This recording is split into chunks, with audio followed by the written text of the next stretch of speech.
desisyon na gumawa ng homework at makinig sa leksyon. Kaya nag-aral ng mabuti para sa aking future life, at lalong-lalo na para sa aking future wife. At kapag break time, lagi tayong magkasabay. Kinikilig ako pag hawak ko ang iyong kamay, habang tayo ay naglalakad pag tayo'y pauwi. Lalo kong tinatamaan pag ika'y ngumingiti. Ang lahat ng pighati, ikaw ang nagtatanggal. Dahil sa iyo kaya pasado sa periodical. Buhay ko ay nag-iba, binigyan mo ng sigla. Tumaas na din ang grades ko sa matematika.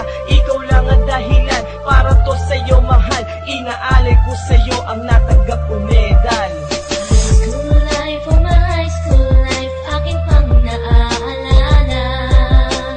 High school days, mga high school days na ikaw lang ang kasama. High school life, oh my high school life, akin pang naaalala. High school days, mga high school days na ikaw lang ang kasama. Buhay ko ay nag-iba, buhay ko ay gumanda, at maraming bumilig, at maraming nagtaka. Ganito pala ang feeling pag ikaw ay nagmahal. Araw-araw at gabi-gabi akong nagdarasal na sana'y ikaw na nga ang inilaan sa akin. Makasama ko sa buhay para aking mahalin. Nang ako yung sagutin, muntikan na akong madrop, pero dahil sa iyo, naabot ko pa ang ulap. Ngunit ang kapalit, bakit ka bigla nagbago?